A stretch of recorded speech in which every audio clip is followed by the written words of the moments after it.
Start the screen share.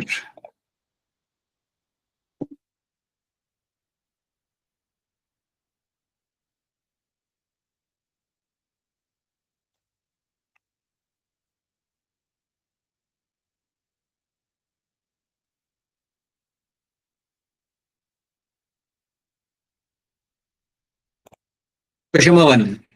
Receptor in the aortic arch and carotid arch recognize the changes in the concentration of.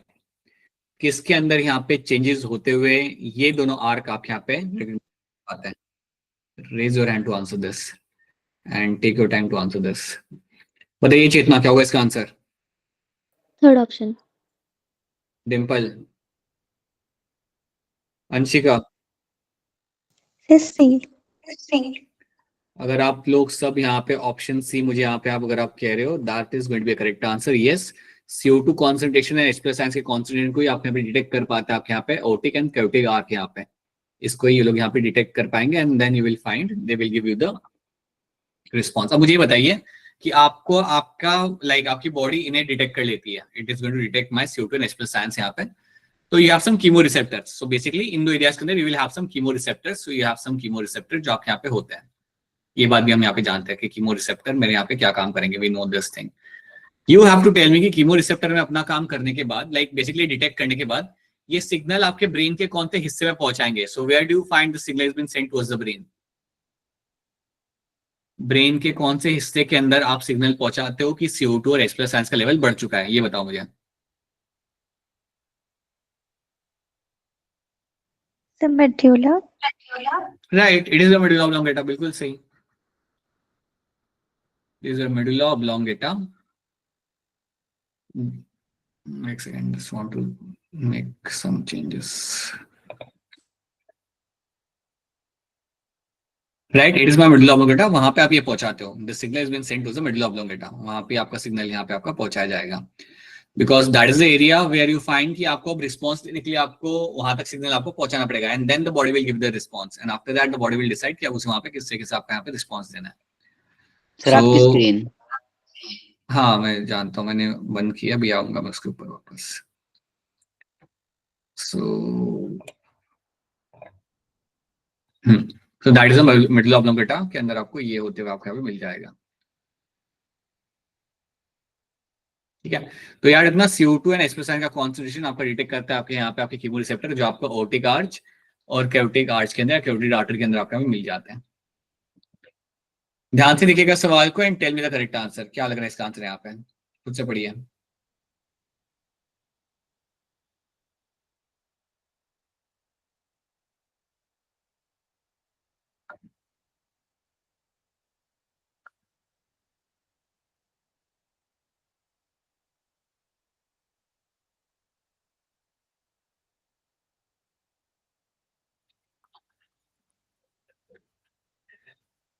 क्या लग रहा है sir इसका answer आपको यहाँ पे?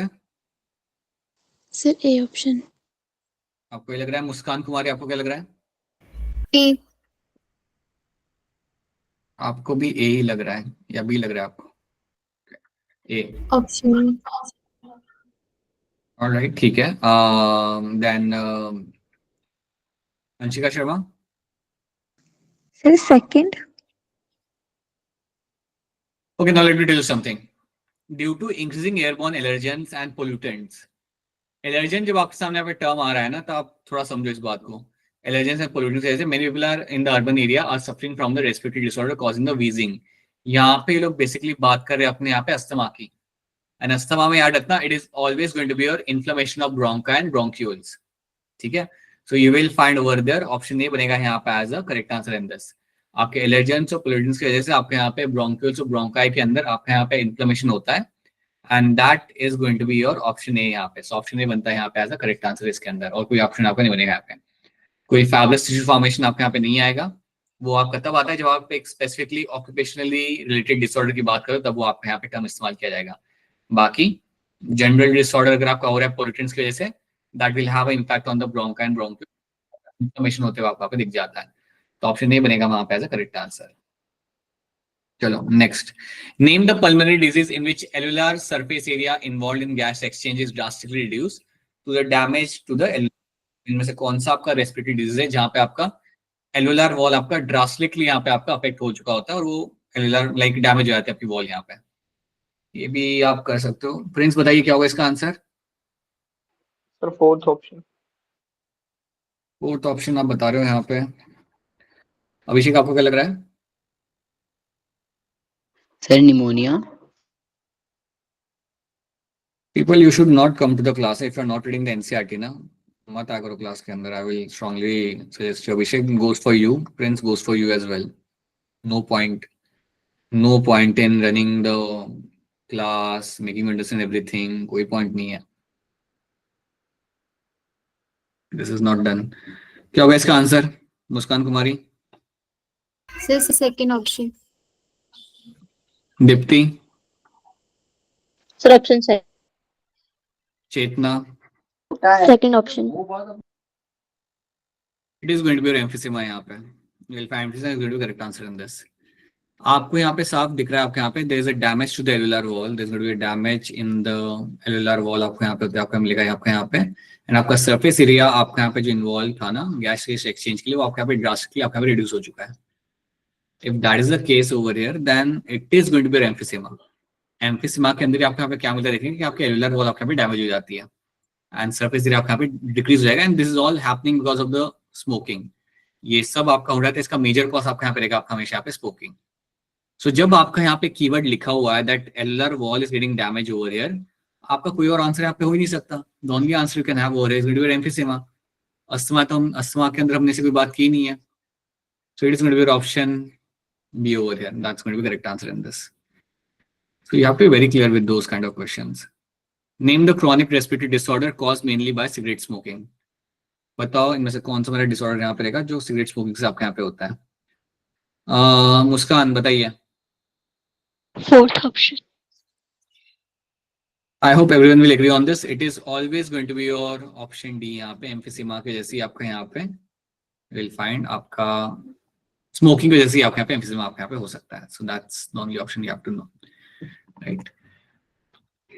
देखो ध्यान से सवाल को खुद से पढ़ो and then raise your hand. Read the question by yourself आराम से and then raise your hand.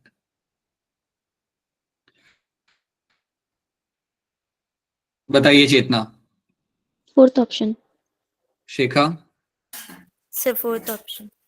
Sana? Sir D. Yes, H+ ions concentration और CO2 कॉन्सेंट्रेशन जो आपका यहाँ होता है, this is something which determines कि इसके जैसे ही आपका you can actually get to know that you have to breathe rapidly now. ठीक है, ये आपके रिदम सेंटर आपके ब्रेन तक पहुंचा जाएगा आपका signal by chemo sensitive area. So yes, option D becomes my correct answer in this. True. ध्यान से करना, pneumotaxic center of the brain that is pons region can. बताओ Prince. Sir first. Shikha? Sir option नहीं। बाकी लोग भी सोचिए यहाँ पे। बताइए Chetna. First option. It is always going to be your option A यहाँ पे। So pneumotactic center of the brain, pons region can be moderate the function of respiratory system। ये बात आपके यहाँ पे सही है। अगर आपको याद होगा तो pneumotactic center स्पेशली कौन से चीज को रेगुलेट करता है? Inspiration. Depth of inspiration. Right, inspiration या डेप्थ ऑफ इंस्पिरेशन को आपका ये कंट्रोल करेगा। दिस समथिंग कंट्रोल होगा न्यूमोटैक्सिक सेंटर यहाँ पे। तो बिल्कुल सी ऑप्शन नहीं बनेगा आपके यहाँ पे correct answer. This will always be a correct answer in this. बाकी हार्ट से इसका कोई रिलेशन यहाँ पे है नहीं। ओके, अब ये बताना पड़ेगा मुझे यहाँ पे। Let me tell you one thing over here. See, this one topic called as my Bohr effect.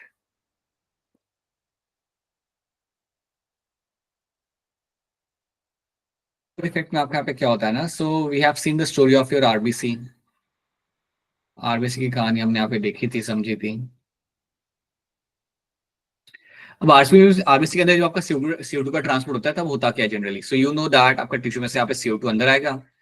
CO2 जब अंदर आता है तो CO2 will combine with my H2 molecule and will give rise to my H2CO3। H2CO3 बनने के बाद ये आपका स्प्लिट होगा, ये आपका बनाएगा आपके यहाँ पे H+ ion and will split into your something called as my HCO3 minus. अब जो H प्लस आयंस आपके यहाँ पे बने हैं ना, the H plus ions you have formed, H plus ions जो आपके यहाँ पे बने हैं, they are the reason because of that we will find कि आपका ऑक्सीजन डिसोसिएट करता है आपके हीमोग्लोबिन के साथ। Let me do something. ये वो H प्लस आयंस है बेटा जिसके वजह से आपका पीएच नीचे जाता है। जितना ज्यादा CO2 होगा उतना ज्यादा आपका H प्लस आयन आपका बनेगा यहाँ पे, और यही वो H प्लस आयन है जिसकी वजह से आपका पीएच आपका वहाँ पे चेंज होता है। तो आपको याद ही रखना है कि आपका H प्लस आयन अगर आपका यहाँ पे बढ़ेगा, अगर आपका CO2 बढ़ेगा तो H प्लस आयन भी आपको बढ़ेगा यहाँ पे। सिंपल सी बात है। If the amount of CO2 is going to be high in the body, then the amount of H plus ion is also going to be high.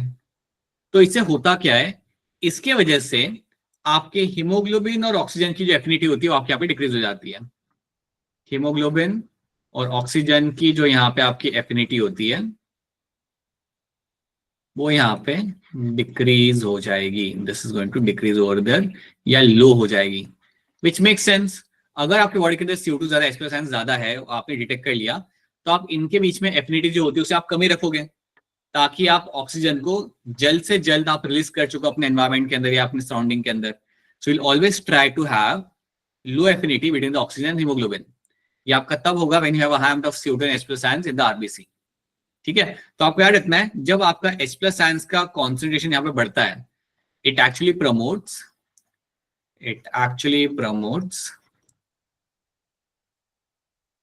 dissociation of oxygen with hemoglobin। ये actually promote करता है dissociation of oxygen with my haemoglobin. ये rule याद रखना, इसको ही हम कहते हैं यहाँ पे बोर्स लॉ। सो बोर्स लॉ आपको बोर्स इफेक्ट आपको यहाँ पे ये कह रहा है, जब आपका H प्लस आयंस का कॉन्सेंट्रेशन आपका यहाँ पे बढ़ेगा, that will only happen when you have a high amount of CO2। जब ये बढ़ता है तो इसके वजह से ये प्रमोट करता है dissociation of oxygen from the haemoglobin. ये हीमोग्लोबिन को ऑक्सीजन को हीमोग्लोबिन से डिसोसिएट करने में मदद करता है या उसे प्रमोट करेगा। तो एफिनिटी आपके यहाँ पे नीचे जा रही है, एफिनिटी आपके यहाँ पे नीचे जाते हुए आपको यहाँ पे मिल जाएगी। ये बात भूलना मत, it is a very important topic. So ये चीज याद रखना, that is what Bohr effect is going to be. क्या ये बात आप सबको यहाँ पे क्लियर है? Is this thing clear to all of you? Yes, sir. Yes, sir. Yes, sir. Yes, sir. That is what Bohr effect यहाँ पे। So how H plus ions will have a impact over it is something clear to you. अब बताइए इसका answer यहाँ पे क्या होगा। Now take your time and give me a correct answer in this. What is Bohr effect? Take your time and then tell me what can be the potentially correct answer in this.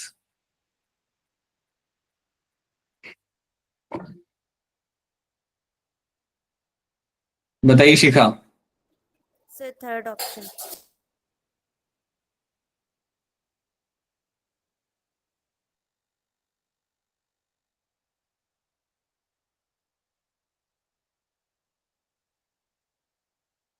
All right. Prince. Sir, third option. Muskan. Third option. Chetna. First option. Abhishek. Sir, third option. एक बात बताओ, अंशिका शर्मा आपका answer क्या होगा? Sir, first. और डिम्पल का answer क्या है अंशिका? Sir, वो भी एक कह रहे हैं। अब मेरी बात बताओ अभिषेक, यहाँ पे rise in the level of CO2, यहाँ तक तो आपकी बात सही है, और इंक्रीज इन द पीएच। बेटा पीएच इंक्रीज हो रहा है यहाँ पे, H प्लस आयंस इंक्रीज नहीं हो रहा है। पीएच अगर इंक्रीज होगा तो एल्कलाइन हो जाएगा ना वहां पे। आपके जब H प्लस आयंस यहाँ पे इंक्रीज किए जाते हैं, when you find H plus ions आपके जब आपके इंक्रीज किए जाएंगे तो आपका पीएच नीचे जाएगा। तब आपका पीएच नीचे जाता है, वो 7 के नीचे जाता है, then it becomes acidic over there. तो यहाँ पे आप कैसे कह सकते हो कि आपका इंक्रीज इन पीएच आपका यहाँ पे आएगा? You have to read the statements carefully. The oxygen affinity of hemoglobin is going to decrease in the oxygen affinity with the hemoglobin. अब ऑप्शन ए को यहाँ पे देखो, arise in the level of PCO2, fall in the pH. अगर आपका H plus ions का amount बढ़ रहा है वहां पे, देन आपका पीएच आपका वहां पे नीचे जाएगा। Will decrease is the oxygen affinity of haemoglobin, will decrease the oxygen affinity of the hemoglobin. So that's going to be your option A यहाँ पे. So rise in the level of PCO2 or fall in a pH, decrease in the oxygen affinity of the hemoglobin. That's going to be your option A यहाँ पे. So option A बनेगा आपका यहाँ पे the correct answer. That's going to be the correct answer in this. चलो खुद से पढ़ो इसे ध्यान से and try to give me a correct answer over here. हमने एल्टीट्यूड सिकनेस यहाँ पे पढ़ा था, so I think you should be able to answer this, हो जाएगा आपसे ये। Just take your time, read the question carefully and try to tell me the correct answer.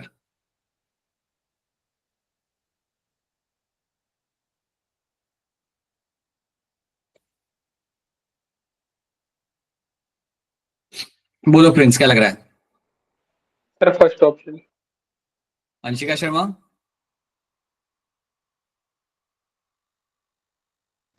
Sir, third.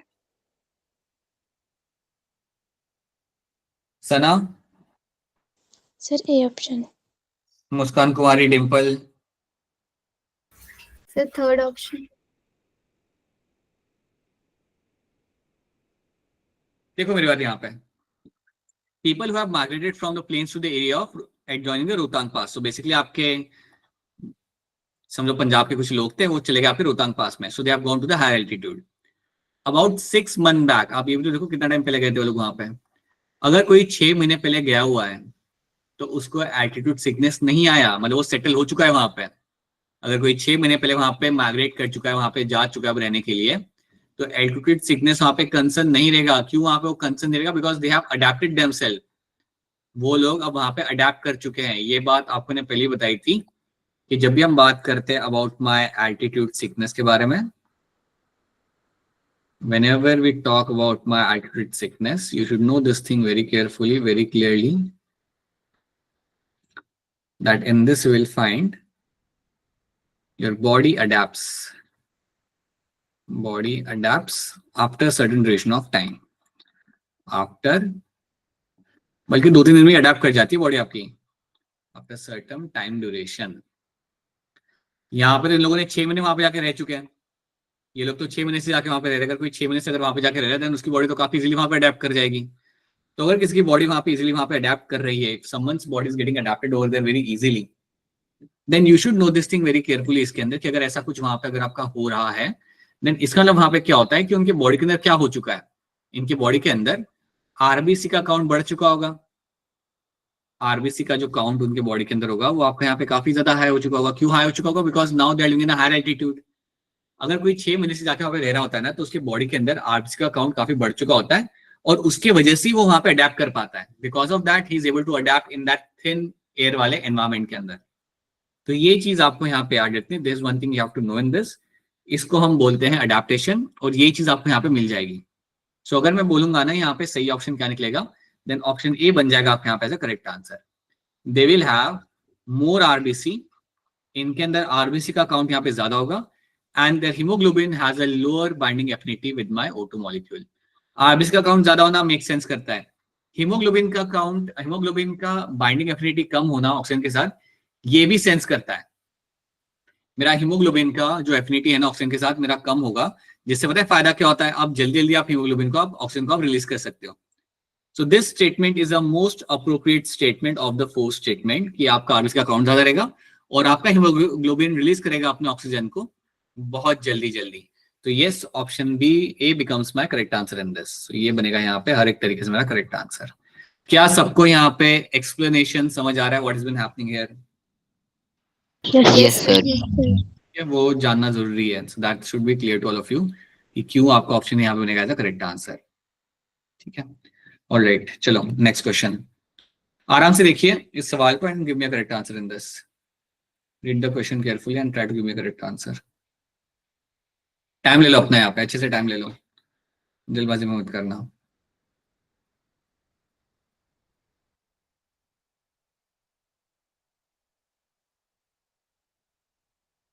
ठीक है, क्या लग रहा है शिखा, क्या लग रहा है इसका आंसर आपको? Sir fourth option. Muskan, Fourth. Abhishek, Sir, fourth. It is going to be your option fourth. यहाँ पे चारों की चारों कंडीशंस मेरी यहाँ पे सही है। लाइक आपका shifting of the curve to the right side, आपका राइट साइड में जो आपका यहाँ पे कर्व शिफ्ट हो रहा है, उसका रीजन यहाँ पे क्या आ रहा है? So you have a high amount of CO2 in the blood, that's one thing. Fall in the pH, आपका pH यहाँ पे नीचे जा रहा है, and raise in the temperature, right, increase in the CO2, fall in pH and raise in temperature, these are all the reasons for my shifting of the curve from the right hand side। तो आपका curve आपका right hand side के ऊपर आपका यहाँ पे shift कर जाएगा। So that's going to be option D यहाँ पे। This is something going to be option D in this. बताइए ध्यान से समझिए इस सवाल को and then raise your hand. आसान है, बड़ा आसान सवाल है ये. When you hold your breath, which of the following changes will have a in blood would first lead to urge in breathe? Breathing करने की जो स्ट्रॉन्ग अर्ज आपके यहाँ पे आएगी वो आपके यहाँ पे क्यों आ रही है? बताइए डिम्पल. बताइए Chetna. Fourth option. And Anshika Sharma. Sir, fourth. Muskan Kumari and Muskan. Fourth. Fourth. Fourth is going to correct answer. मैंने आपको पहले बताया था कि आपके बॉडी के अंदर CO2 का लेवल जब बढ़ता है तब आपका आता है एक strong urge to breathe. That's when you have the strong urge to breathe. It's not the O2 concentration less, it's the high amount of CO2 in the blood जो आपको पुश करता है to have a strong urge to breathe. तो yes option D बनेगा आपके यहाँ पे as a correct answer. True. The shape of oxygen distribution curve. बताओ क्या हो सकता है इसका कर्व शेप, इसका यहाँ पे क्या हो सकता है? बताइए मुस्कान. A option. Shikha. Option A. Abhishek. sigmoid curve. मुझे बताओ फॉर्मूला क्या होता है इकोलॉजी के अंदर सिग्मोइडल कर्व का? इकोलॉजी के अंदर सिग्मोइडल कर्व होता है ना अपना लॉजिस्टिक ग्रोथ वाला, उसका फॉर्मूला क्या होता है?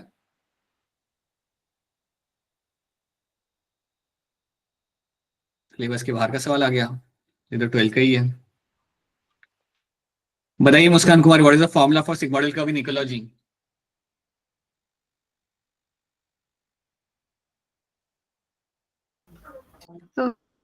Sir, log S is equals to log C. Z is log. नहीं, that's completely wrong. You are talking about Alexander Humboldt का स्पीशीज या रिलेशनशिप. यहाँ पे मैं आपसे पूछ रहा हूँ वो वाला फॉर्मूला जहाँ पे कैरिंग कैपेसिटी की बात की जाती है. इकोलॉजी का रिवीजन हुआ नहीं आप लोग का? कराए थे आपको क्वेश्चंस तब भी. dn by dt is equal to what? R. R. हाँ, then बताओ चेतना. dn by dt equals to Rn bracket में 1 minus n by k.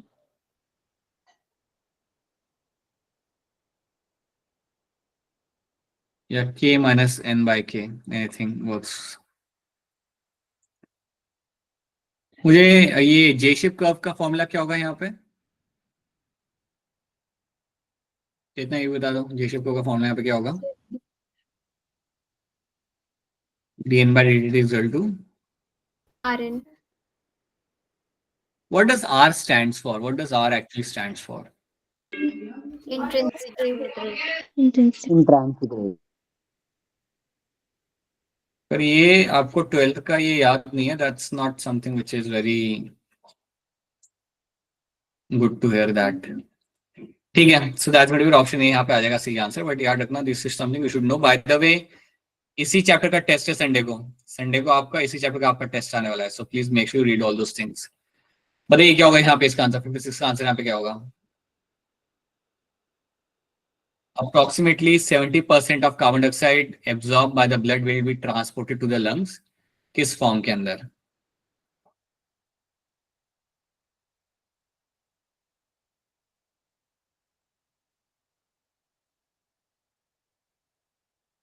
Approximately 70% of the CO2 is absorbed by the blood will be transported to the lungs in the form of what? बताइए मुस्कान, सिर्फ मुस्कान जिनका नाम है बताइए. A option. ये option. Sana. Sir, A option. Abhishek option A हुआ यहाँ पे आंसर. Yes sir. अभिषेक बता दो ये बाइकार्बोनेट बनता कैसे है, फटाफट बता दो. CO2 आपका आ गया आरबीसी के अंदर, वहां से बता दो क्या होता है. सर जैसे CO2 सर जैसे CO2 आरबीसी में आएगा H2O के साथ मिलके H2CO3 बन जाएगा. राइट.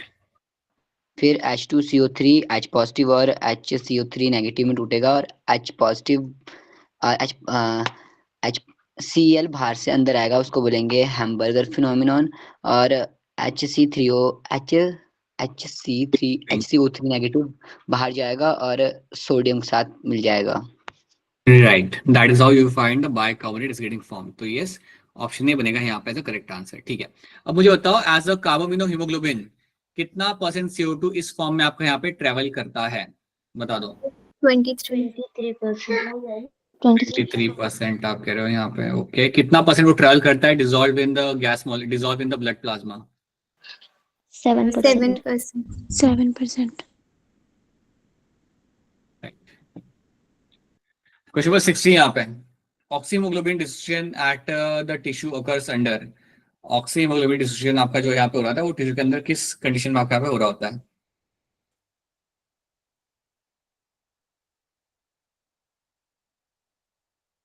टेलस प्रिंस, क्या होगा इसका आंसर यहाँ पे? Sir second option.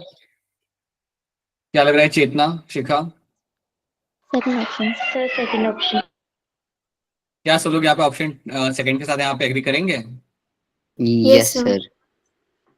Alright, so that's going to be second option आपका यहाँ पे आ जाएगा। You have a low partial pressure of O2, high partial pressure of CO2 and high partial pressure of high H+ ions. इन conditions के अंदर I can expect कि मेरा ऑक्सीजन हीमोग्लोबिन से काफी जल्दी यहाँ पे डिस्ट्रीब्यूट आपके यहाँ पे कर जाएगा। So that's your option B यहाँ पे। That's true.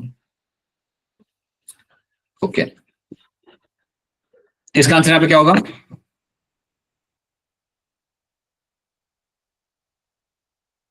बताइए क्या होगा इसका आंसर, बोलिए।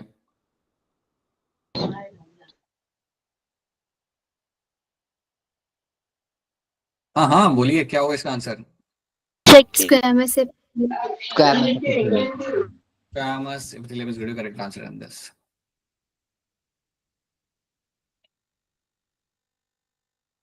सिलेटेड कॉलमनार एपिथेलियम मुझे कहाँ मिलता है, वैसे बता दो सब लोग अनम्यूट करके। सिलेटेड कॉलमनार एपिथेलियम मुझे मिलेगा कहाँ पे? trachea. Trachea and bronchi will have a ciliated columnar epithelium. मुझे बताओ किसका काम क्या होता है? टू पुश म्यूकस कहाँ आउटवर्ड। पे? Towards the outward pharynx. मतलब Towards the pharynx. Towards the pharynx.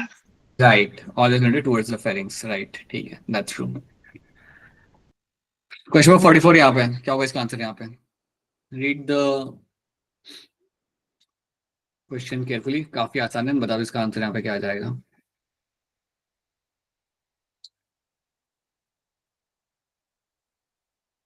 So you have this 4 options. तो बेसिकली आपका लिख रखा है इन्होंने यहाँ पे कि O2 का कॉन्सेंट्रेशन सिस्टमिक वेन के अंदर कितना है और आर्टरी में कितना है। आपको बताना है कि CO2 का कॉन्सेंट्रेशन कहाँ पे कितना आ जाएगा। That is something you have to tell me. बताओ Abhishek. Sir first option. Anshika Sharma. Sir, option. Right, it is always going to be your option A. यहाँ पे your A is going to be like CO2 का concentration यहाँ पे आपको रहेगा 45 mmHg इतना in the systematic when के अंदर, और आर्टरी में इसका अमाउंट यहाँ पे आपका कम रहता है, is going to be around 40 mmHg। So yes, option A बनेगा आपका यहाँ पे करेक्ट आंसर हमेशा। चलो अब ये ध्यान से करना, इसमें काफी लोग गड़बड़ करते हैं। This should be clear to all of you.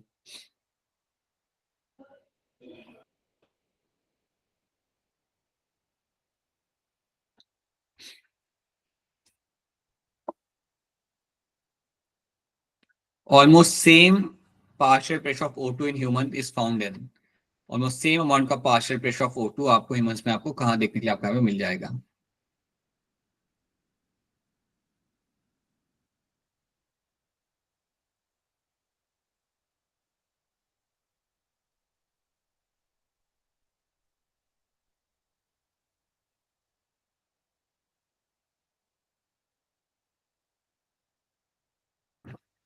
हाँ जी बताइए प्रिंस, क्या होगा इसका आंसर यहाँ पे?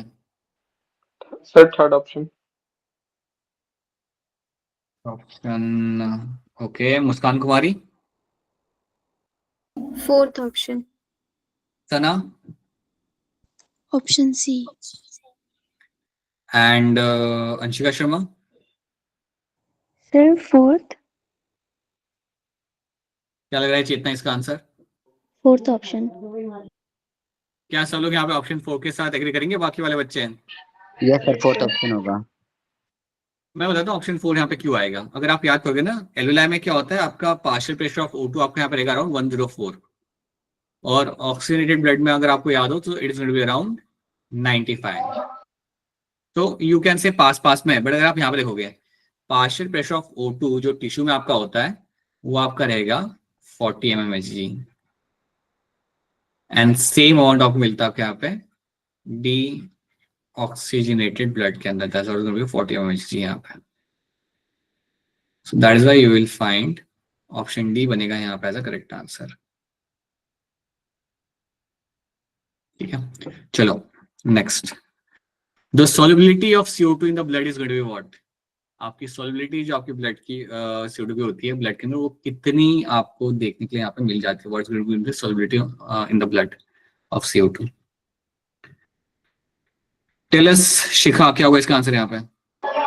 Sir second option. मुस्कान?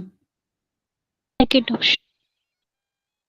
20 से लेके 25 times higher than the O2 molecule, that's a correct answer. इतना आपका यहाँ पे रहता है सॉल्युबिलिटी आपके CO2 का ब्लड के अंदर. सो 20 से 25% is going to be correct answer in this. बिल्कुल आपका ये सही आंसर है. ठीक है, चलो क्वेश्चन नंबर 31. ध्यान से करना, लग रहा है कॉम्प्लेक्स सवाल लेकिन वो है नहीं इतना. So you can do this.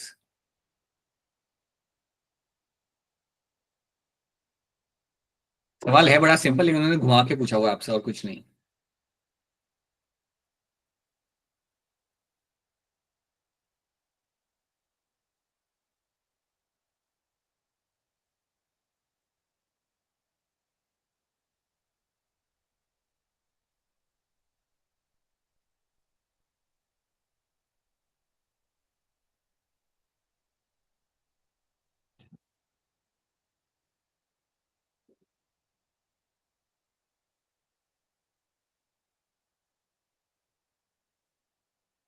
बताइए चेतना, क्या होगा इसका आंसर यहाँ पे? Fourth option. Abhishek? D option sir. Muskan and Muskan Kumari? Fourth. I hope everyone will agree on this. Shika and Anshika as well. It has to be your option 4 यहाँ पे. पता है इस क्वेश्चन में इंटरेस्टिंग बात कहने ने यहाँ पे मेंशन क्या हुआ है. They have said tidal volume and expiratory reserve volume of an athlete is 500 ml and 1000 ml. ये इन्होंने यहाँ पे मेंशन कर दिया. What will be the expiratory capacity if the residual volume is 1200 ml? इसका कोई रिलेशन ही नहीं है. लाइक यहाँ से लेके if the residual volume is 200 ml, इसका कोई ये वैल्यू देने का कोई पर्पस ही नहीं है. इसका कोई रिलेशन यहाँ पे बैठना, बिकॉज यू नो दैट अगर आपको एक्सपिरेटरी कैपेसिटी अगर आपको कैलकुलेट करनी हो that simply means what, tidal volume plus my expiratory reserve volume. ये होता है इसका फॉर्मूला यहाँ पे. तो इन्होंने ये जो इन्फॉर्मेशन आपके साथ शेयर किया it hardly makes any sense. उसका कोई रिलेशन नहीं है. आपका क्वेश्चन यहाँ पे बेसिकली खत्म हो जाता है. लेकिन कंफ्यूज करने के लिए आपने उन लोगों ने वहां पर उसे डाल कर रखा हुआ है ताकि बच्चे कंफ्यूज होकर कुछ और आंसर कर दें. It is going to be your option D. यहाँ पे 1500 ml is going to be correct answer यहाँ पे. Which of the following change occurs in the diaphragm and intercostal muscle when expiration of air takes place? Which of the following changes occurs in the diaphragm and intercostal muscles when the expiration of the air takes place?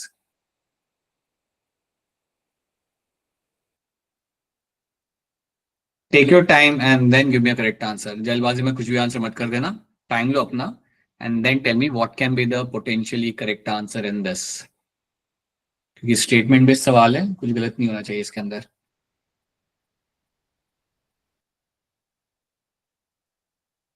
बताइए Prince, क्या लग रहा है आपको? Sir second option. Second option. Shikha Dubey, आपको क्या लग रहा है? Sir third option. Abhishek? Sir third option होगा. Anshika? Sir option third. Right. And option third बनेगा आपका यहाँ पे करेक्ट आंसर. बिकॉज अगर आप यहाँ पे बात करो अपने यहाँ पे एक्सपिरेशन की, तो एक्सपिरेशन के दौरान आपको याद रखना है कि आपके मसल्स यहाँ पे रिलैक्स ही करते हैं. Your external intercostal muscles and diaphragm are going to relax over here. ये आपके हमेशा आपके यहाँ पे रिलैक्स ही करेंगे. So external intercostal muscle and diaphragm आपके हमेशा यहाँ पे रिलैक्स करेंगे. That's very normal thing happening in expiration के दौरान. That's the only thing you will find happening in the expiration के दौरान. So that's your option C. तो ऑप्शन सी बनता है आपके यहाँ पे as a correct answer.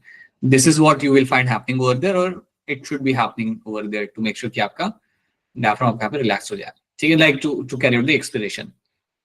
So contraction कुछ नहीं हो रहा बेटा यहाँ पे, सिर्फ रिलैक्सेशन आपका यहाँ पे होगा. सो ऑप्शन सी बनेगा एज अ करेक्ट आंसर.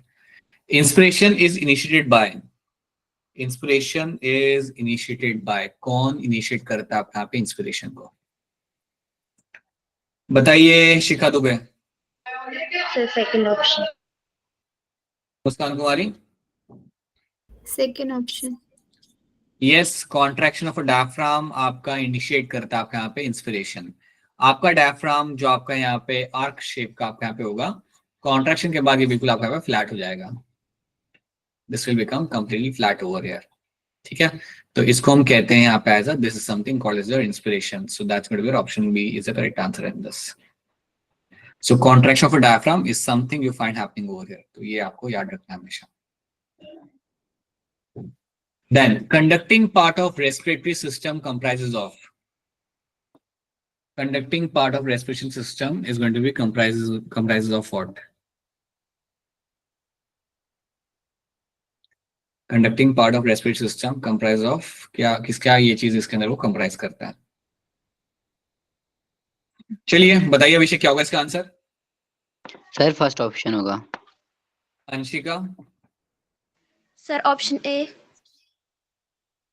और सब लोगों को यहाँ पे ऑप्शन ए के साथ एग्री करना पड़ेगा यहाँ पे. यस, एक्सटर्नल नोस्ट्रिल से लेके अप टू टर्मिनल ब्रोंक्यूल्स तक इस एरिया को हम बोलेंगे यहाँ पे कंडक्टिंग पार्ट. अब कोई हैंड रेज करके मुझे बता दिए कि कंडक्टिंग पार्ट का काम क्या होता है. What this conducting part is generally known for, ये करेगा क्या आपके लिए यहाँ पे, बताइए. बोलिए मुस्कान कुमारी, क्या करता है ये. सर एयर को कंडक्ट कराने में हेल्प करता है, जहाँ पे एक्सचेंज ऑफ गैसेस होता है वहां तक. और बताओ, और भी काफी चीज करता है ये कंडक्टिंग पार्ट आपके लिए. सर इसे अनवांटेड चीजों से क्लियर करता है. फॉरेन पार्टिकल्स को क्लियर करेगा, हाँ. ह्यूमिडिफाई करता है एयर को and bring the air temperature back to the body's temperature. So body के टेम्परेचर के साथ एयर के टेम्परेचर को लेके आएगा यहाँ पे. हाँ जी, ह्यूमिडिफाई करेगा और आपके फॉरेन पार्टिकल्स को रिमूव करेगा.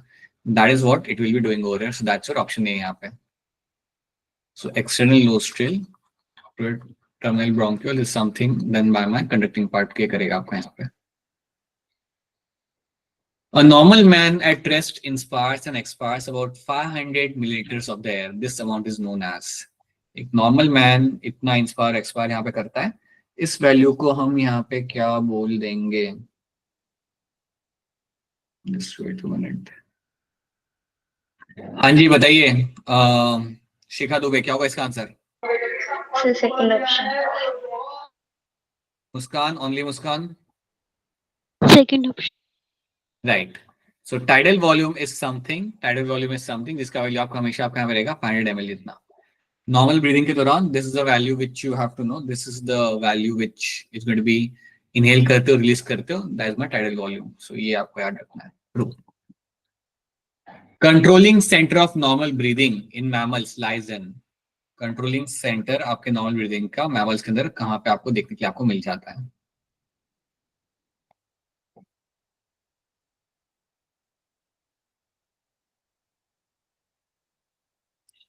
बताइए अभिषेक. Medulla oblongata. मुझे अब आपको बताइए अभिषेक इसके अंदर कि मेडुला ऑब्लोंगेटा के अलावा और कौन से दो पार्ट्स होते हैं which are a part of my hind brain.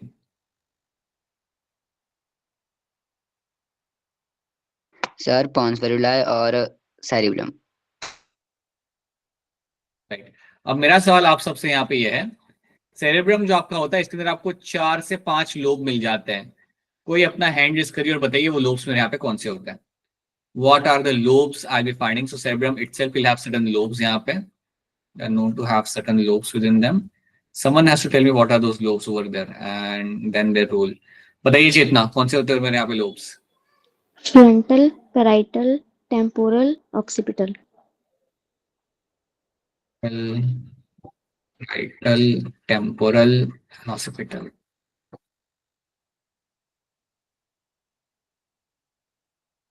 ठीक है. Now tell us, someone has to tell me temporal lobe का यहाँ पे काम क्या होता है? Raise your hand to answer this. Temporal lobe आपके यहाँ पे क्या करेगा? बोलिए Muskan Kumari. Sir sense of hearing को कंट्रोल। ठीक है, सेंस ऑफ हियरिंग यहाँ पे। मुस्कान अब आप ही बताइए, ऑसिपिटल लोब यहाँ पे क्या करता है? Sense of vision. Sense of vision को अपना यहाँ पे वो कंट्रोल कर लेगा, दैट्स ट्रू। ठीक है, अभिषेक पैराइटल क्या करता है? Sir general senses. जैसे सर जैसे कोल्ड पेन या हॉट। ठीक है, right. And frontal? Sir frontal intelligent behaviour या पर्सनैलिटी को डेवलप करने में हेल्प करता है। बिल्कुल से, personality, intelligence, cognitive behaviour, everything is controlled by frontal lobe. ठीक है, एक आपके टेम्पोरल लोब के अंदर यू आल्सो हैव, इसी एरिया के नीचे आपको मिलेगा आपको यहाँ पे एक और lobe, that's called by old factory lobe. ये ओल्ड फैक्ट्री लोब क्या करता है, किसी को कुछ मालूम है क्या? Sense of sir smell. Sense of smell. Sense of smell आपका कराया जाएगा हमें ओल्ड फैक्ट्री लोब के थ्रू। बहुत सही, बिल्कुल सही, that's a correct answer. Now someone has to tell me mid brain में आपका यहाँ पे क्या आता है? What do you find coming in the mid brain?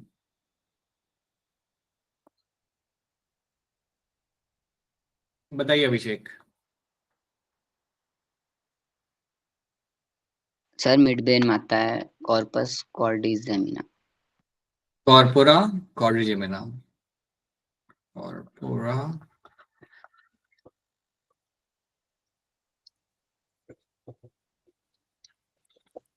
और इसके अंदर आपको दो रीजन्स आपको मिलेंगे वहां पे, आपके superior colliculi and inferior colliculi. So these are the two things you will finding in them.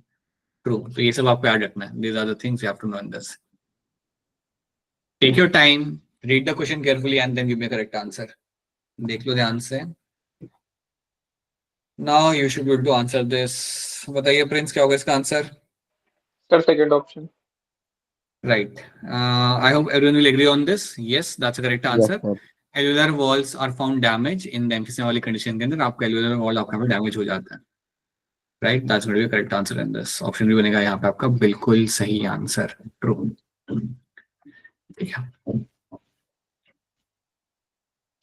ध्यान से देखना, which of the following statement are actually going to be incorrect regarding the respiratory system? इनमें से कौन सी statements आपके यहाँ पे जो इनकरेक्ट है इन टर्म रेस्पिरेटरी सिस्टम को लेके? Take your time to answer this. जल्दबाजी में गलत आंसर मत करना, ले लो अपना टाइम यहाँ पे। मैं नहीं चाहता कि आप जल्दबाजी में कोई इनकरेक्ट आंसर यहाँ पे पकड़ लें।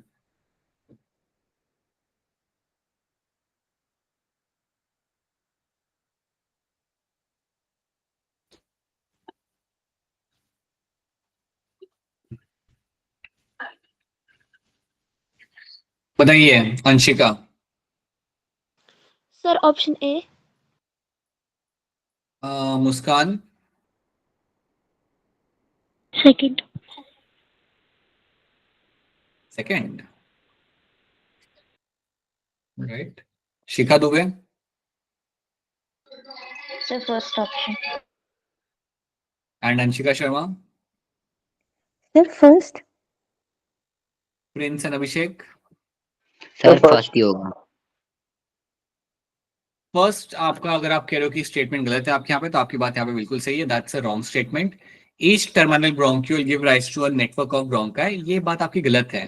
ब्रोंक्यूल थोड़ी कोई गिव राइज करेंगे to a network of bronchi, that one won't be happening. तो ये स्टेटमेंट जो मेरा स्टेटमेंट ए जो मेरे यहाँ पे होगा, ये मेरे यहाँ पे गलत हो जाता है। Just wait a minute.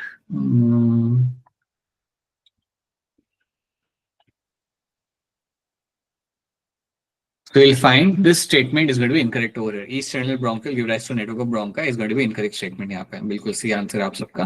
Option A बनेगा क्या सर? इनकरेक्ट, मतलब correct answer, because it's incorrect statement. Alveoli are highly vascularized, ये बात आपके यहाँ पे सही है, that's a true statement. The lungs are covered by a double-layered membrane, ये बात भी आपके यहाँ पे सही हो जाती है, that is also going to be a very true statement. The pleural fluid reduces the friction on the lung surface area, that is also a true statement. ये सारी आपकी ट्रू स्टेटमेंट आपके यहाँ पे होती है, but this one is going to be, इसे हम डाइजेस्ट नहीं कर सकते, सो दैट्स इनकरेक्ट वन। उसी तरीके से यहाँ पे भी दो स्टेटमेंट्स को आप यहाँ पे देख लो and try to give me correct answer over here.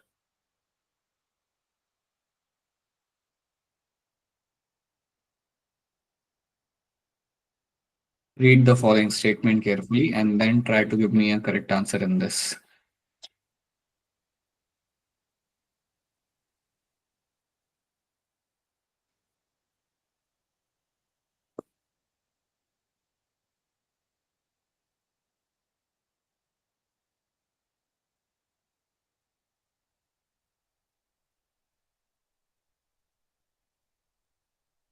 बताइए प्रिंस, क्या लग रहा है इसका आंसर आपको? Sir, first. Muskan A option. And Muskan Kumari. First option. अच्छा एक बात बताओ आप मुझे यहाँ पे, अभिषेक चेतना क्या होगा इसका आंसर यहाँ पे? Third option. Third option. आप सोचो ना इस बात को, देखो आप यहाँ से इस बात को आराम से देखो। आप यहाँ पे पूछा आपसे यहाँ पे क्या गया, in which of the following two situation inspiration takes place. Inspiration के कॉन्टेक्स्ट में कौन सी दो स्टेटमेंट आपके यहाँ पे सही है? दोनों स्टेटमेंट सही है, जो भी है दोनों स्टेटमेंट देखो, आप बताओ are they related in terms of inspiration. Intrapulmonary pressure is less than the atmospheric pressure, ये बात तो आपकी सही है। जब तक आपके लंग्स के अंदर प्रेशर कम नहीं होगा तब तक बाहर से एयर आपके यहाँ पे अंदर नहीं आ सकती। सो ये बात तो आपके यहाँ पे बिल्कुल ट्रू है, ठीक है। Increase in the thoracic volume. अब एक बात बताओ, जब आपका डायफ्राम कॉन्ट्रैक्ट करता था, जब आपका एक्सटर्नल इंटरकोस्टल मसल कॉन्ट्रैक्ट करता था, तो क्या हम ये बात नहीं बोलते थे कि आपका थोरैसिक कैविटी इंक्रीज हो रहा है, थोरैसिक वॉल्यूम आपका इंक्रीज हो रहा है? Yes sir. Yes, We used to sir. say that, always used to say that, right? So thoracic volume तो आपका इंक्रीज होगा ही यहाँ पे। पल्मोनरी मतलब, पल्मोनरी जब आ रहा है ना टर्म, ज्यादा टेंशन मत लिया करो। पल्मोनरी मतलब लंग्स, पल्मोनरी मतलब लंग्स यहाँ पे। सो लंग्स का भी वॉल्यूम आपका यहाँ पे इंक्रीज किया जाएगा। लंग्स का भी जो वॉल्यूम आपके यहाँ पे होगा वो आपके यहाँ पे इंक्रीज किया जाएगा। So will find thoracic volume तो आपके यहाँ पे इंक्रीज हो ही रहा है, उसके साथ साथ विल फाइंड कि आपका लंग्स का भी जो वॉल्यूम आपके यहाँ पे होगा वो भी आपके यहाँ पे इंक्रीज किया जाएगा। So this two events will be happening over there. अगर ये दो इवेंट्स अगर आपके यहाँ पे हो रहे हैं, then you should know that your option 1 and 2 are going to be correct answer in this.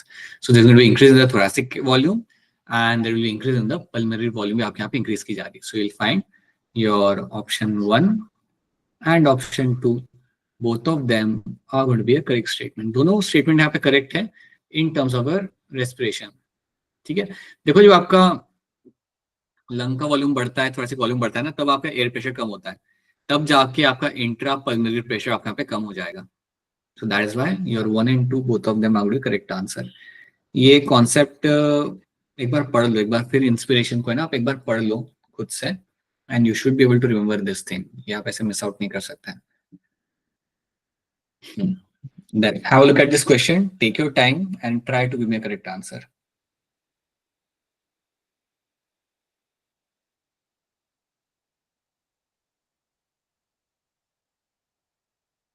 Which of the following statements are going to be correct in this? So please have a look at this and give me a correct answer in this.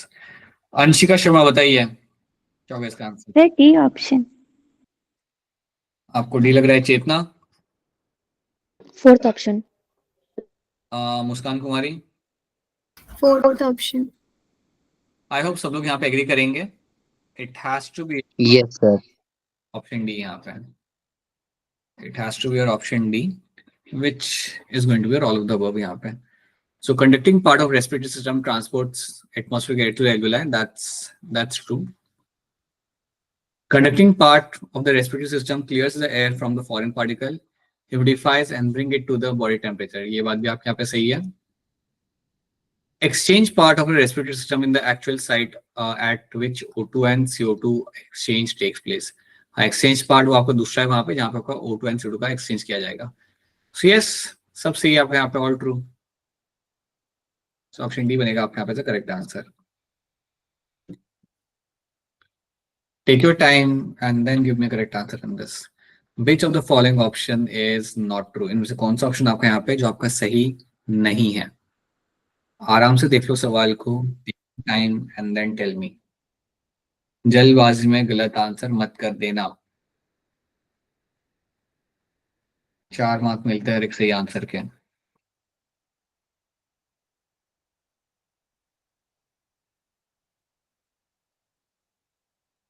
बताइए Prince, क्या लग रहा है इसका answer? Sir, fourth option. Muskan and Shikha. Fourth option. Fourth option. Kan, Kumari and Chetna. Fourth fourth option. Option. Alright, Abhishek and Anshika Sharma, आप लोग भी agree करेंगे ऑप्शन 4 के साथ? Yes, sir. Yes, sir. Partial pressure of CO2 in atmosphere air is going to be 40 mg. ये आपका बिल्कुल wrong statement है, दैट्स एन इनकरेक्ट स्टेटमेंट यहाँ पे। अगर आप CO2 का एटमॉस्फेयर में अगर आप देखते हो ना तो कॉन्सेंट्रेशन आपका हमेशा वहाँ पे रहेगा आपका 0.03%। That's what you find the amount of CO2 in the atmosphere के अंदर। ये वैल्यू हमेशा याद रखना, बिकॉज जब आप फोटोसिंथेसिस का रिवीजन करोगे तब भी आपके सामने ये वैल्यू आपके सामने यहाँ पे आ सकती है। So that's going to be your option D यहाँ पे। So you will find option D बनेगा यहाँ पे एज द करेक्ट आंसर। ठीक है, चलो then ciliated epithelium in trachea of the mammals helps in, again आसान सवाल है and important question as well. कई बार ये स्टेटमेंट के तरीके से आ जाता है आपके यहाँ पे। अंशिका शर्मा बताइए। Sir, D. और ये म्यूकस को अंशिका शर्मा कहाँ पे पुश कर रहा होता है ये? Where it is pushing the mucus? Towards the pharynx. Right, towards the pharynx, यहाँ पे पुश करेगा। Anshika Sharma, tell me something about the larynx. Larynx का काम क्या होता है? Sir, sound box का काम करते हैं, यहाँ से vocal निकलते हैं। ठीक है, right. So it will have the vocal cord आपका मिल जाएंगे and it will work as a sound box, right. Can anyone tell me the role of cartilaginous ring you find in the trachea and the bronchi? Cartilaginous ring के वहां पे फायदे क्या होते हैं? बोलिए अभिषेक, what is the फायदा of cartilaginous rings surrounding the trachea and the bronchi? Sir, support of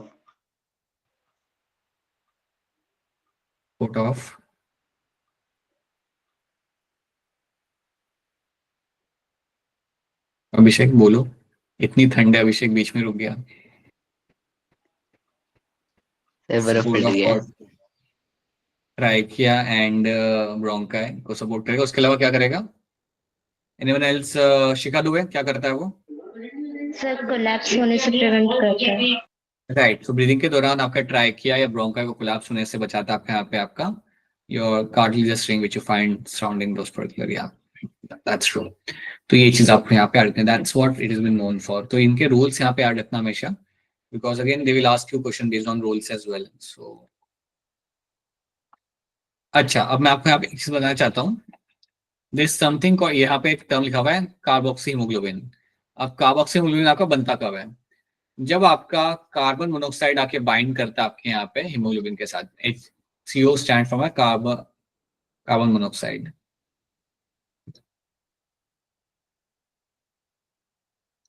तो जब आपका कार्बन मोनोऑक्साइड आके बाइंड करता है हीमोग्लोबिन के साथ, तब आपका बनता है आपके यहाँ पे carboxyhaemoglobin. Then you will find your carboxyhaemoglobin is getting formed. Carboxyhaemoglobin आपके यहाँ पे बनते हुए आपका मिल जाएगा। अब जैसे आपके यहाँ पे कार्बोक्सी हीमोग्लोबिन आपके यहाँ पे बनकर रेडी हो गया, अब यहाँ पे दिक्कत क्या आती है? दिस CO, या मैं कहूंगा ये रिवर्सिबल नहीं होता, like it is going to be reversible. ये जाके चिपक जाएगा, it is going to be irreversible. तो यहाँ पे होता क्या है ना, that my CO and HB will combine will form the carboxyhemoglobin। और इसमें आपको याद रखना है कि आपका जो कार्बन मोनोऑक्साइड आपके यहाँ पे होता है, it has 200 times more affinity, 200 times more affinity with HB than any other gas, than your oxygen। तो जनरली हीमोग्लोबिन के साथ बाकी कौन बैठता है? आपका oxygen. But carbon monoxide will have 200 times more affinity. Carbon monoxide की जो एफिनिटी यहाँ पे होती है वो 200 टाइम ज्यादा होती है compare to my O2 molecule haemoglobin के साथ अटैच करने की। तो ये एक बड़ा प्रॉब्लम यहाँ पे क्रिएट करता है। आपने कई बार देखा होगा, सुना होगा, कहीं पे आग लगती है ना तो काफी लोग की डेथ उस आग के जैसे नहीं होती, rather they die because of the inhalation of my carbon monoxide. काफी वहां वो इनहेल कर लेते कार्बन मोनोऑक्साइड, और ये सब अगर आपके ब्लड में आ गया, सिंपल सी बात है, the person will die because your oxygen is no longer carried by the haemoglobin, it is carrying the carbon monoxide. And if at all that happens that can lead to a death of the person. तो ये बात आपको यहाँ पे याद रखनी है कि कार्बन मोनोऑक्साइड जो आपके यहाँ पे होगा, it has a 200 times more affinity with the haemoglobin than the O2 molecule, and this is something you have to know in this. ये बात आपको इसके अंदर आपको याद रखनी है, this is something you have to know. तो ये बनेगा आपका यहाँ पे as a, this is one of the thing which you have to remember कि carbon monoxide is a lethal combination. This combines with my hemoglobin that can lead to death of the person. जो जहाँ पे आग लगी होती है ना, वहाँ पे स्मोक के अंदर ये होता है। तो ये आपको याद रखना है। Now let's have a look at the question. अब ये क्वेश्चन का आंसर तो आप दे दोगे, बट ये बात आपको यहाँ पे क्लियर कट याद रखनी है, what has been happening in this. हाँ जी, सब लोग अनम्यूट करके वैसे ही बता दो इसका आंसर क्या होगा। Third option. Carbon monoxide is going to be third option, but याद रखना इसकी एफिनिटी आपकी यहाँ पे होगी 200 times more, 200 times more than oxygen.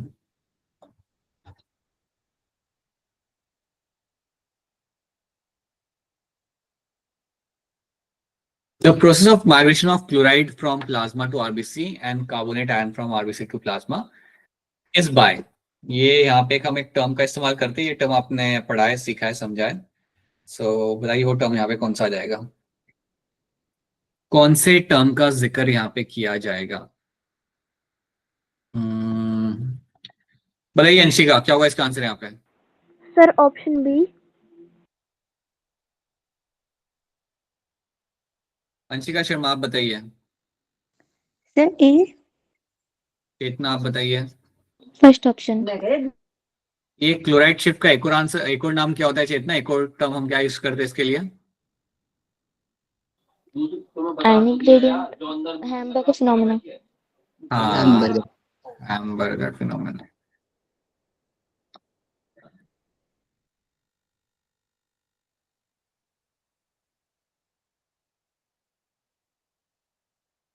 When CO2 concentration in blood increases, breathing becomes what?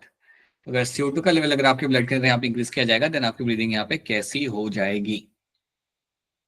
बताइए प्रिंस, क्या होगा इसका answer. Sir fourth. Shikha Dubey, आपको क्या लग रहा है। Fourth option. Muskan. Fourth option. Right, faster and deeper is the correct answer in this. Faster and deeper is something we will be finding happening जब आपका CO2 का लेवल आपका बढ़ता है यहाँ पे, then your breathing becomes your faster and deeper. So that's a correct answer. बिल्कुल आपका ये सही आंसर आपका बन के आ जाएगा। When under a certain condition, P50 value of hemoglobin rises. ध्यान से इस क्वेश्चन को समझो, P50 की वैल्यू यहाँ पे बढ़ रही है। The affinity of a pigment of combining with the oxygen will be what? समझ के करो, अच्छा क्वेश्चन नहीं है, समझ के करना, गलत आंसर एक्सेप्टेबल नहीं है यहाँ पे। P50 की वैल्यू यहाँ पे बढ़ाई जा रही है।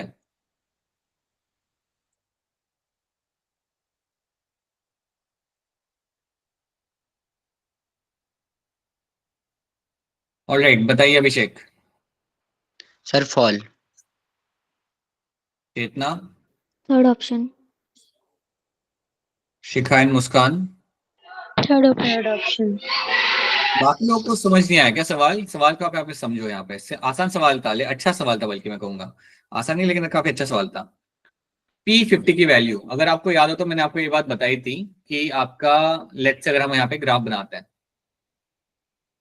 ये बात मैं समझा चुका हूँ आपको यहाँ पे। If you make a normal graph, यहाँ पे आपका ये कर्व आपको मिलेगा, आपका ऑक्सीजन डिस्ट्रीब्यूशन का कर्व आपको मिल जाता है यहाँ पे। तो यहाँ पे पूछा गया P50 value of haemoglobin saturation, haemoglobin. जब भी मैं आपको बताता था कि P50 की एक वैल्यू आती है, जैसे आपके नॉर्मल ग्राफ के अंदर 50% हीमोग्लोबिन सैचुरेशन कौन से पार्शियल प्रेशर O2 के ऊपर होगा। 25 mmHg, ये बात आप जानते हो। तो समझे, मैंने यहाँ पे 50% सैचुरेशन का यहाँ पे मेरा वैल्यू में निकालता हूँ कुछ, और मेरा वैल्यू कुछ यहाँ पे निकल के आता है। अज्यूम दैट कुछ वैल्यू मेरा यहाँ पे बना हुआ है, that's my value x, that's my P50 की वैल्यू, राइट। अब यहाँ पे ये लोग कह रहे हैं कि P50 की वैल्यू यहाँ पे आपकी इंक्रीज हो चुकी है। इंक्रीज होना मतलब कि आपका this value will be somewhere over here. P50 की वैल्यू जो अब आपके यहाँ पे होगी वो कहीं पे कुछ यहाँ पे होगी x1। तो P50 की वैल्यू जब मैं कह रहा हूं कि आपके यहाँ पे इंक्रीज हो रही है, दैट मीन्स व्हाट कि उसकी वैल्यू थोड़ी, मतलब यहाँ पे अगर आपका 25 वैल्यू आ रहा था तो श्योरली अब आपका जो वैल्यू आ रहा होगा दैट इज माय 30। तो जब आपके सामने P50 का वैल्यू आता है ना, एक टर्म आपके सामने जब आएगा ना P50, तो याद रखना आपको पार्शियल प्रेशर ऑफ O2 को गिनना है। ये तो आपका कांस्टेंट ही है, आपका 50% हीमोग्लोबिन सैचुरेशन, ये मेरा हीमोग्लोबिन सैचुरेशन है मेरा यहाँ पे 50%, ये तो मेरा कांस्टेंट है। वैल्यू किसकी चेंज हो रही है यहाँ पे? पार्शियल प्रेशर ऑफ O2 की। उन्होंने क्या बोला? P50 की वैल्यू यहाँ पे आपकी राइज हो रही है, वैल्यू ऑफ हीमोग्लोबिन राइज हो रही है, that means partial pressure of O2 की वैल्यू यहाँ पे आपकी राइज होगी। तो समझो यहाँ पे आपकी 30 हो रही है। तो अगर आपकी वैल्यू यहाँ पे राइज हो रही है तो आप जरा एक बात बताओ, आपकी किस कंडीशन के अंदर आपकी वैल्यू यहाँ पे राइज होती थी? When the curve was shifting on the right hand side. जब आपका कर्व यहाँ पे शिफ्ट करेगा राइट हैंड साइड के ऊपर, तभी तो आपकी वैल्यू यहाँ पे चेंज होगी। जब आपका कर्व यहाँ पे शिफ्ट करेगा हाँ राइट हैंड साइड पे, तभी आपकी वैल्यू यहाँ पे आपकी चेंज होगी। और अगर मेरे यहाँ पे वैल्यू चेंज हो रही है राइट साइड पे जाने के बाद, तो राइट साइड पे मेरा कर्व जाता कब था? सवाल ये भी आता है फिर आपका कि मेरा राइट साइड पे मेरा यहाँ पे कर्व जाता कब था। तो आपकी कुछ कंडीशंस थी जो आपने पहले भी पढ़ी हुई है। कंडीशन आपके यहाँ पे क्या थी? जब आपके बॉडी में होता है high CO2, high temperature and low pH, इन कंडीशंस के अंदर I will find the curve will shift on the right hand side, the curve is going to shift on the right hand side. ये चीजें आपको इस condition में आपको होते हुए आपका भी दिख जाती है। This is what you find happening in this, right? जब आपको ये होते हुए वहां पे आपका दिख रहा है, when you find this thing happening, तो आप यहाँ पे समझ जाओ कि आपका यहाँ पे जो हीमोग्लोबिन और एफिनिटी होगी जो इसके ऑक्सीजन के साथ, वो सिंपल सी बात है बेटा, वो यहाँ पे नीचे जाएगी। This will go low, affinity आपके यहाँ पे नीचे ही जाएगी और कहीं नहीं जाने वाली, नीचे ही जाने वाली है। ये तो आप बात जानते हो, तभी तो आपका आप रिलीज कर पाओगे हीमोग्लोबिन को ऑक्सीजन के साथ। So yes, you will find in this set of condition the answer is going to be your fall. आपकी जो एफिनिटी यहाँ पे होगी आपके पिगमेंट और ऑक्सीजन की, वो आपके यहाँ पे नीचे जाएगी। That's going to be your option C यहाँ पे। So option C over here becomes the correct answer. That's true. Now, if the concentration of CO2 is more, the curve of oxygen will shift towards. अगर CO2 का concentration ज्यादा है तो curve जो आपका यहाँ पे होगा वो आपका किस डायरेक्शन में आपका यहाँ पे शिफ्ट किया जाएगा? The concentration of CO2 is going to be more, the curve of oxygen will shift towards which particular direction? बताइए अंशिका शर्मा, क्या होगा इसका आंसर यहाँ पे? ऑप्शन वापस बोलना बेटा, पता नहीं चला। Sir A. Alright, and Abhishek Prince, क्या लग रहा है आपको? सर फर्स्ट ऑप्शन होगा। ठीक है शिखा, मुझे ये बताओ, आई थिंक सब लोग यहाँ पे ऑप्शन ए के साथ यहाँ पे एग्री करेंगे। शिखा मुझे आप ये बताओ, कौन सी कंडीशन के अंदर मेरा कर्व लेफ्ट हैंड साइड के ऊपर जाएगा? सर जब CO2 लेस होगा, टेम्परेचर लेस होगा और pH हाई होगा, हाई एफिनिटी होगी।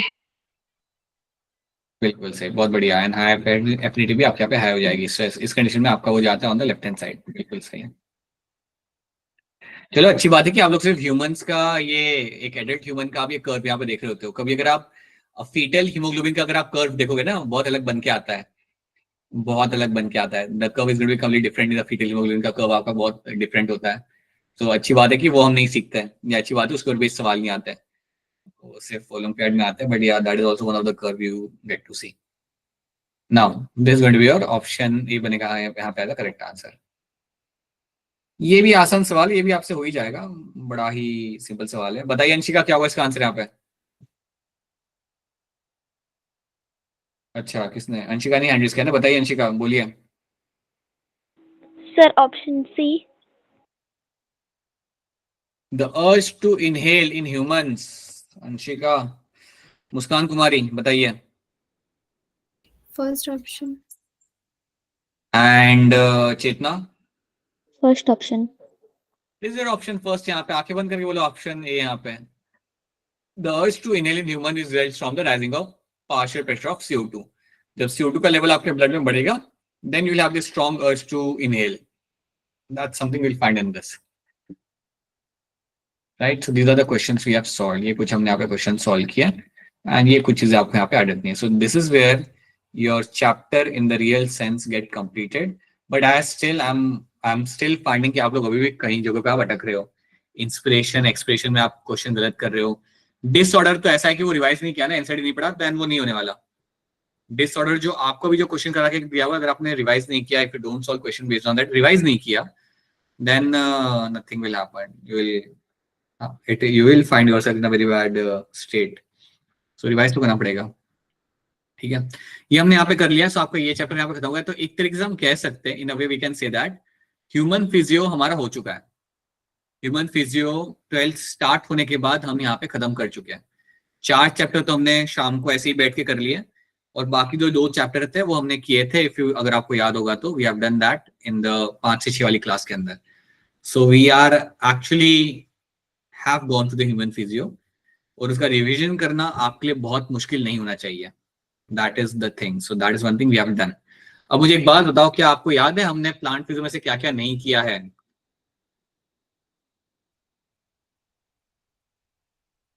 सर सर एनाटॉमी वाला। एक्सपेरिमेंट्स, नहीं नहीं बाबा, प्लांट फिजियो में से। सर एक्सपेरिमेंट्स नहीं किए हमने। हाँ, तो खुद से पढ़ लोगे आप अभिषेक? Yes sir. और क्या, तो प्लांट फोटोसिंथेसिस के अंदर हमने एक्सपेरिमेंट्स वहां पे नहीं किए थे, और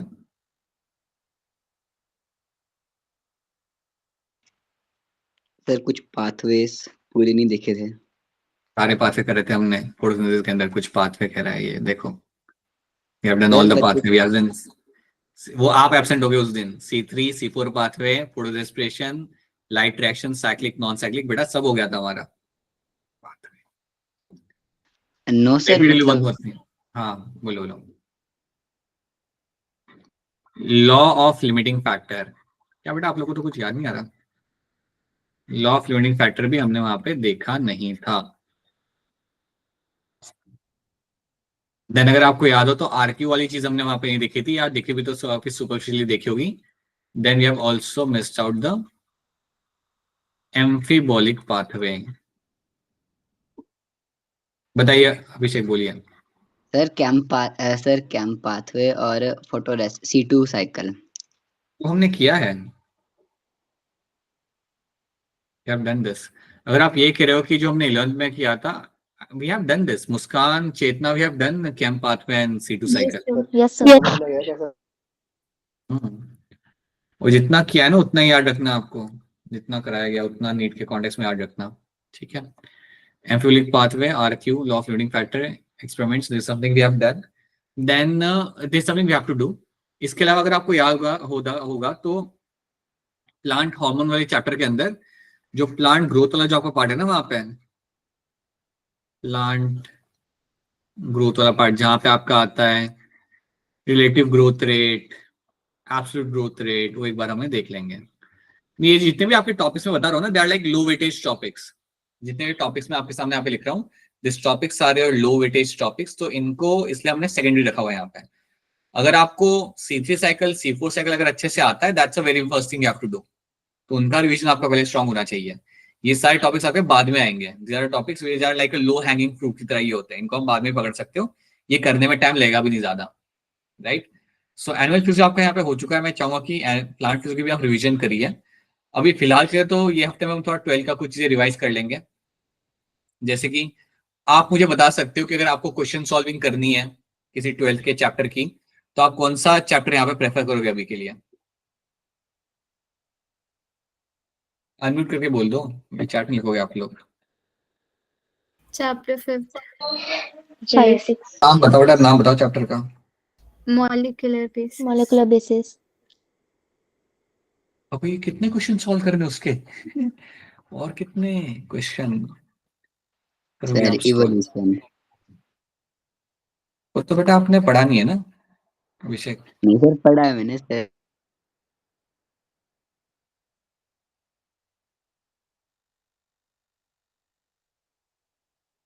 डीएनए, डीएनए के क्वेश्चंस मतलब वो न्यूक्लियोसाइड क्या होता है, न्यूक्लियोटाइड क्या होता है, वो सब,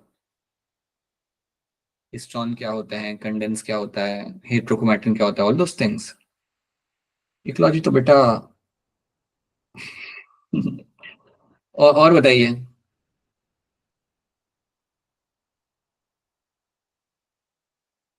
That's it. I don't. अच्छा, tell me something. Tell me something in detail कि molecular base के अंदर दिक्कत अभी क्या आ रही है आपको यहाँ पे? We have solved so many questions based on that.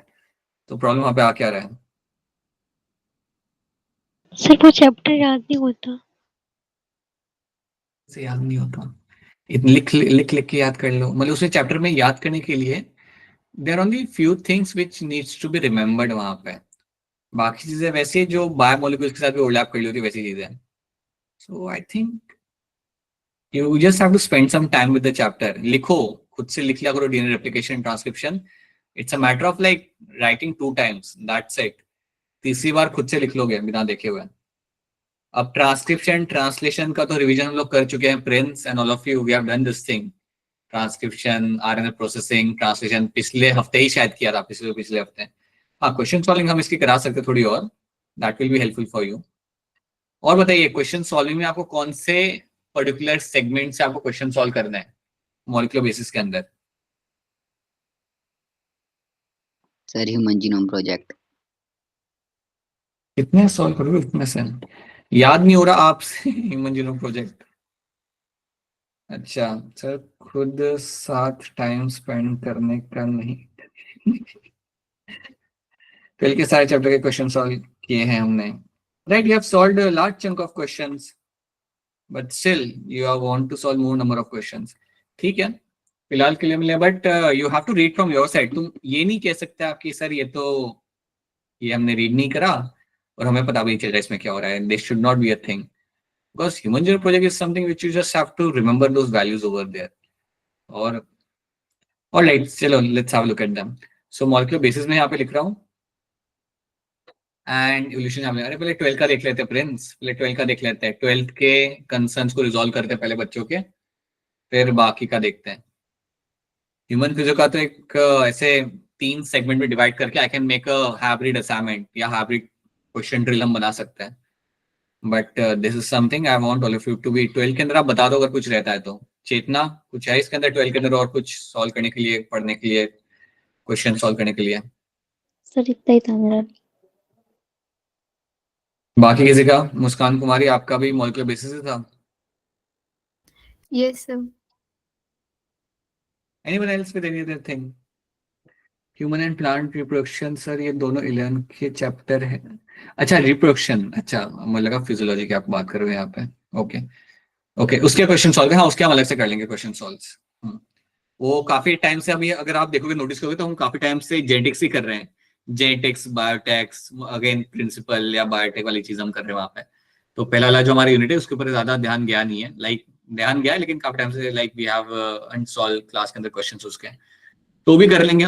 Will also do that as well, so will ensure that कि उसको भी आपका बिठा के उसके क्वेश्चन सॉल्व कराया जाए। And bye the way Wednesday से आपका बैच मर्ज हो जाएगा, सो उसके बाद तो आपका एक कॉमन ही हम लोग यहाँ पे ड्रिल रन करेंगे 12th और 11th की। So you will get to know that. Chapter 4 मतलब आपका प्रिंसिपल ऑफ इनहेरिटेंस। ठीक है, let's start with this right now. Let's try to solve some question of molecular basis evolution के हम question solve करते हैं। कितने क्वेश्चन आप लोग सॉल्व कर, कितने right? But let's solve those questions, let's try to revise few things and ये करते हैं पहले, ठीक है? Then we can slowly add the other questions as well from human reproduction as well, right? चलो ठीक है, so that's something you have given me right now. And answer key I think वो असाइनमेंट की मैं आपके साथ बाद में शेयर कर देता हूँ ग्रुप के अंदर, and I try to share another assignment with you. So that's what we have done. वो तो मैं भी सोच नहीं पा रहा फिलहाल, तो कहाँ जा रहे इतने क्वेश्चन सॉल्व करके इतने सारे क्वेश्चन सॉल्व करके भी लाइक वो इवेपोरेट क्यों हो रहा है सारे कॉन्सेप्ट, मुझे वो समझ नहीं आ रहा। बिकॉज मॉलिक्यूलर बेस के तो अब सवाल ही खत्म हो गया है वैसा हो गया है। बट ठीक है, जो भी है। ऑलराइट, चलो लेट्स रैप दिस अप। मिलते हैं हम लोग वापस से